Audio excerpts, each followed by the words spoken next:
Militer, angkatan bersenjata pada suatu negara, merupakan organisasi yang dibentuk oleh pemerintah. Tujuan pembentukannya sendiri adalah menggunakan kekuatan untuk membela dan mempertahankan negara dari hal-hal yang mengancam seperti gerakan separatis, pemberontakan, hingga terorisme. Selain itu juga membantu pemerintah daerah dalam penanganan bencana alam serta menjaga wilayah agar tetap kondusif. Untuk menjadi anggota militer atau tentara, tentunya harus melalui serangkaian tes, mulai dari administrasi, kesehatan jasmani, mental, dan lain-lain. Tapi bagaimana jika seleksi sudah dilakukan sejak lahir? Film berikut berjudul Soldier, sebuah film fiksi ilmiah garapan sutradara Paul Anderson dengan David Peoples sebagai penulis naskah. Rilis di tahun 1998 dengan durasi 99 menit. Soldier dibintangi oleh Kurt Russell, Jason Scott Lee, Jason Isaacs, Connie Nielsen, dan Gary Busey. Selamat datang dan selamat berjumpa kembali bersama saya Teguh Gusto. Mari kita masuk ke ceritanya. 1996 adalah tahun 0 atau year zero, di mana bayi-bayi yang dilahirkan secara khusus diseleksi untuk ikut dalam proyek yang disebut Adam. Di tahun kelima mental mereka mulai dilatih, diajarkan untuk tidak berbicara kecuali diminta, tidak mengenal rasa sakit, takut, ataupun belas kasih, karena itu semua adalah kelemahan yang mana akan berujung pada kematian dan tentunya kegagalan misi. Itu tidak hanya sekedar latihan, tapi juga seleksi. Bagi anak-anak yang tidak mampu menjalaninya, maka akan dieliminasi. Sejauh ini, Todd adalah yang terbaik di antara anak-anak lain. Tidak hanya bermental baja, otak yang cerdas, dan tubuh yang kuat, Todd juga tidak ragu dalam mengambil keputusan. Bahkan dia tidak segan-segan membunuh warga sipil jika memang diperlukan. Di usia 17 tahun setelah menyelesaikan semua tes dan latihan, Todd resmi diangkat menjadi prajurit. Pertempuran pertama Todd di usia 38 tahun yaitu War of Six City, lalu Moscow Incident, bahkan dia juga pernah bertempur di bulan, tepatnya di sektor Argentina pada tahun 2036 ketika umat manusia memperluas koloninya ke luar angkasa. Berbagai penghargaan diraih oleh Todd karena kemampuannya dalam bertempur. Kini menginjak usia 50 tahun, Sergeant Todd dan rekan-rekannya berstatus diistirahatkan. Hari itu Kolonel Mecham, pimpinan Project Adam, datang mengunjungi Kapten George. Dia membawa beberapa prajurit baru hasil dari rekayasa genetika yang diyakini memiliki kemampuan di atas prajurit generasi terdahulu.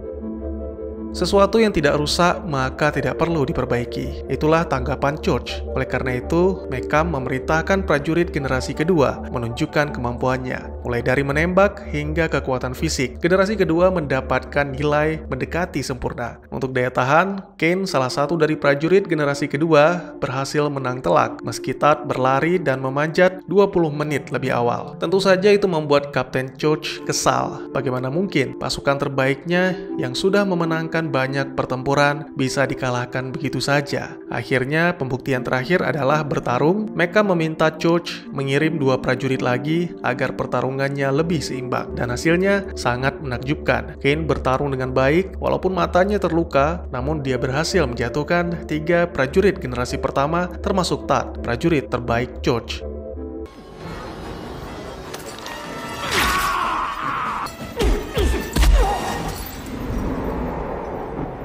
Meskipun menang, Kolonel Mecham sangat kecewa karena seharusnya Kane bisa bertarung lebih baik. Mecham meminta Kane kembali ke barisannya, sedangkan mayat Todd dan 2 rekannya akan dibuat seolah-olah tewas dalam kecelakaan saat latihan. Arcadia 234, sebuah planet tempat pembuangan sampah. Todd yang berpura-pura mati dibuang ke planet tersebut bersama 2 mayat rekannya dan sampah-sampah lain. Untuk bertahan hidup, Todd mengikuti penghuni planet itu hingga akhirnya tiba di sebuah camp dan mengetahui ternyata penghuninya adalah manusia. Sangat disayangkan tubuh Todd yang lemah diterjang badai. Itu membuatnya terkapar dan tak sadarkan diri.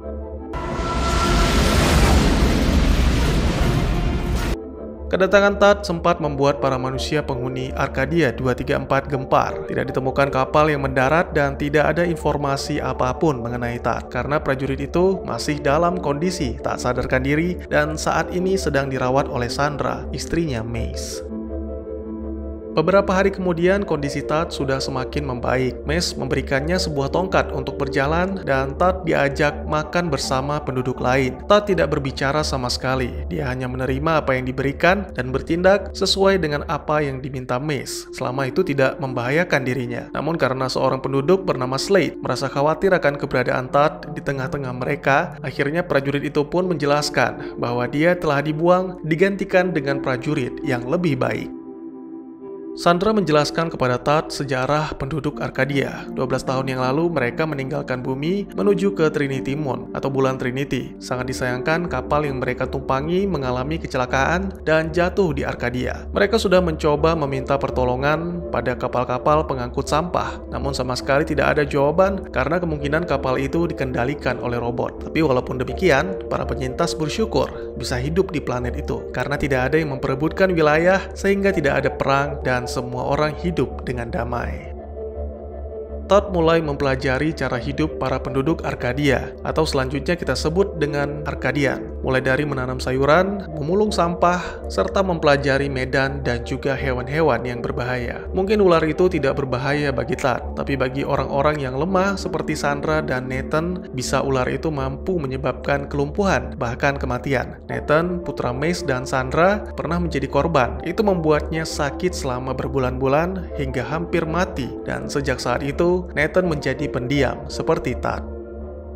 Todd semakin dekat dengan Arkadian. Pertolongannya dalam menyelamatkan Jimmy yang diterjang badai membuat penduduk semakin menerimanya. Meskipun Todd hanya diam dan terkadang merasa tidak nyaman dalam keramaian. Pada suatu hari, ketika Todd sedang berlatih, Jimmy menghampirinya untuk memberikan shawl sebagai tanda terima kasih karena telah menyelamatkannya. Saat itu bayangan masa lalu sedang menghantui Todd hingga tanpa sadar dia menyerang Jimmy.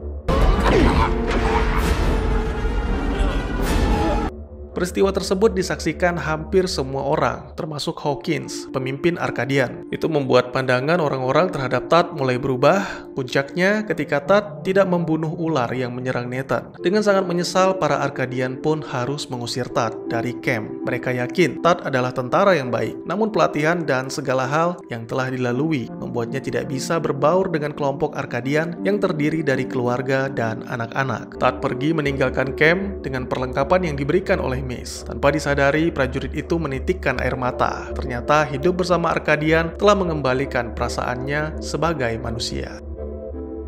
Keesokan harinya, Mace yang merasa bersalah langsung menyusul Todd setelah mengetahui bahwa prajurit itu mengajari Nathan bagaimana melindungi diri dari ular yang ditakutinya. Mace berhasil menemukan Todd dan mengungkapkan permintaan maaf mewakili seluruh Arkadian. Tiba-tiba saja sebuah kapal tempur mendarat di Arkadia. Tentunya itu membuat Mace bahagia karena akhirnya pertolongan datang kepada mereka. Namun sangat mengejutkan, ternyata Todd dan Mace dihujani tembakan. Mace kehilangan banyak darah akibat kakinya hancur terkena bom hingga akhirnya tewas.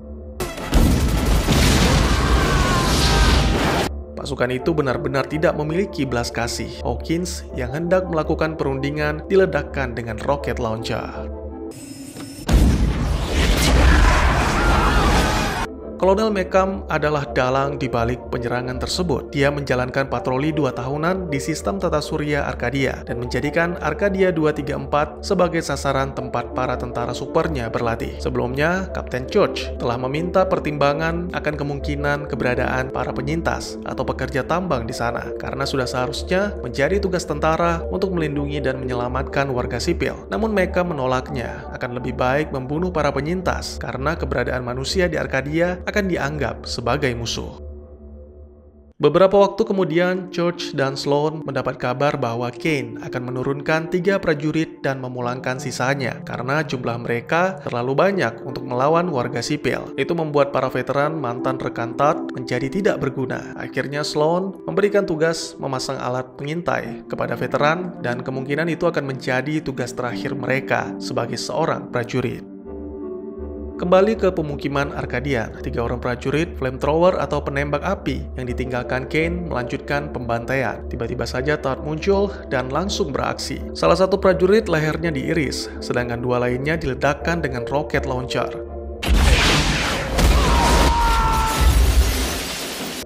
Kemudian Todd mengirimkan suara geraman lewat alat komunikasi. Itu membuat Kolonel Mecham mengikuti saran dari George, yaitu menarik pasukan untuk dipersenjatai lalu mengirimnya kembali pada malam hari.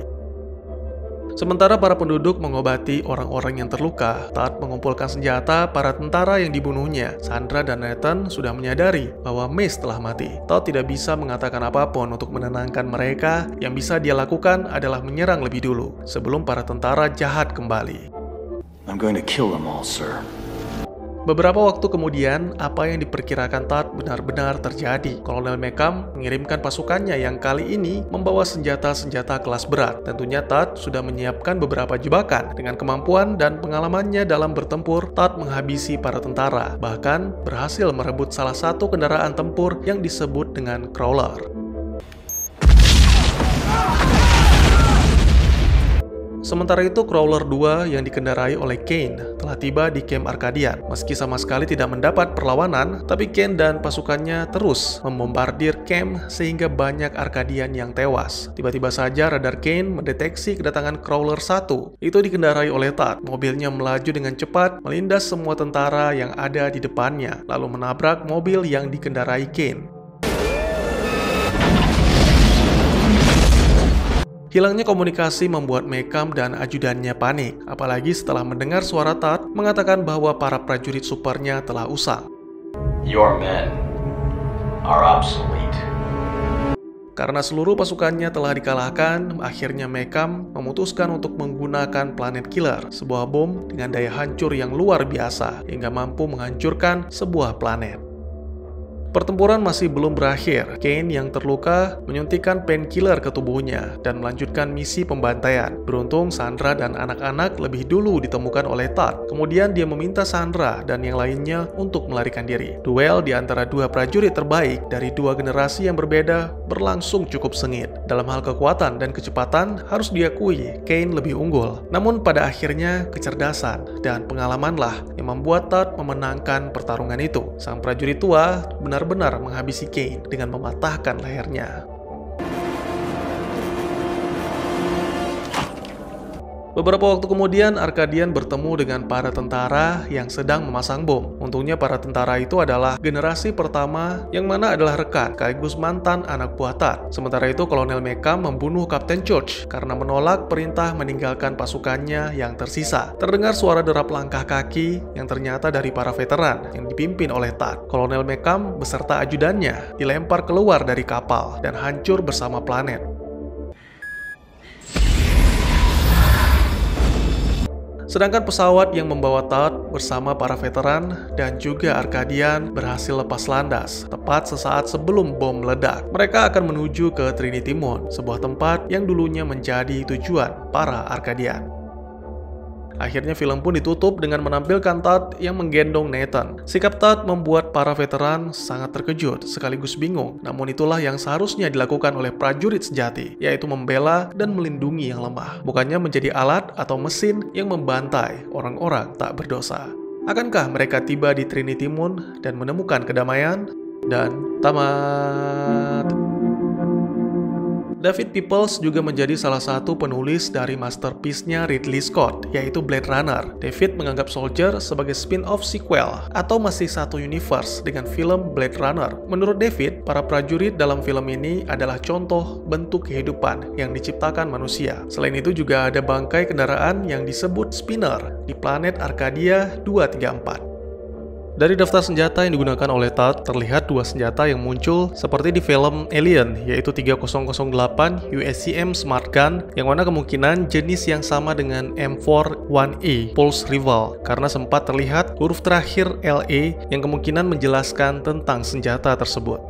Saya rasa ini cukup menarik, apalagi banyak teori dari fans yang mengatakan bahwa Blade Runner secara tidak langsung terhubung dengan franchise Alien. Dan jika melihat kondisi bumi di Alien Resurrection, saya rasa ini benar-benar terhubung. Meskipun tidak dijelaskan secara detail, tapi kita sama-sama mengetahui bahwa manusia bumi menjadi gila perang dengan alasan apapun, sehingga melakukan penelitian untuk mengembangkan senjata atau menciptakan manusia super, dan bahkan mungkin monster. Kemudian ditemukanlah spesies alien yang yang dinamakan Xenomorph, dan setelah menempuh berbagai macam cara, manusia berhasil membawanya ke bumi untuk diteliti dan dikembangbiakan hingga terjadilah wabah Lacerta. Lebih lengkapnya silahkan cek video Alien Resurrection, linknya di pojok kanan atas atau di deskripsi. Tapi sangat disayangkan film ini tidak diakui secara resmi masuk ke dalam franchise Blade Runner ataupun Alien. Kemungkinan karena Philip K. Dick sebagai penulis novel Do Androids Dream of Electric Sheep yang diadaptasi menjadi film Blade Runner tidak terlibat dalam Soldier. Selain itu, Soldier juga menyinggung tentang jagoan kita Snake Plissken dan juga penghargaannya, yang mana lagi-lagi tertera di data statistik Todd. Tapi saya tidak begitu tertarik karena hubungannya agak jauh. Itu kenapa di planet lain bisa jalan-jalan, Bang, dan bagaimana mereka bisa bernafas? Ya, ada dua kemungkinan untuk menjelaskan hal itu. Pertama-tama kita perhatikan dulu planet Arcadia 234. Arcadia 234, planet ini telah memiliki nama atau kode, yang berarti telah ditemukan manusia. Dengan kecanggihan teknologi, bukannya tidak mungkin Arcadia 234 telah diterraforming, sama seperti planet LV-426 di film Aliens atau Alien 2. Lalu kemungkinan kedua, karena planet ini memang layak huni, yang mana memiliki kondisi mirip dengan bumi. Meski tandus, tapi tanaman bisa tumbuh di sana, dan juga terdapat air. Bagaimana menurut kalian? Saya hanya mengemukakan pendapat yang bisa menjadi bahan pertimbangan atau pemikiran kalian dalam memahami film. Tidak ada yang mengetahui benar atau salah selain sutradara dan penulis naskah. Oleh karena itu, mohon maaf jika memang ada kesalahan dari informasi yang saya sampaikan. Dan juga bagi teman-teman yang punya teori tentang film ini ataupun ingin berdiskusi, atau mungkin juga teman-teman punya referensi film lain untuk kita review, silahkan tuliskan di kolom komentar atau bisa DM ke Instagram saya di @tegugusto. Insya Allah pasti akan saya baca. Mari kita jadikan kolom komentar sebagai sarana penambah wawasan dan menciptakan jalinan persaudaraan, bukannya malah menjadikannya sebagai tempat pembulian sehingga menciptakan permusuhan. Sekian dulu videonya, dan jangan lupa untuk dukung terus channel ini dengan cara share, like, dan subscribe, karena dukungan dari kalian sangat berharga bagi saya demi perkembangan channel ini. Saya Gusto, sampai jumpa di video selanjutnya. Tetap semangat, tetap bersyukur setiap hari. Dadah!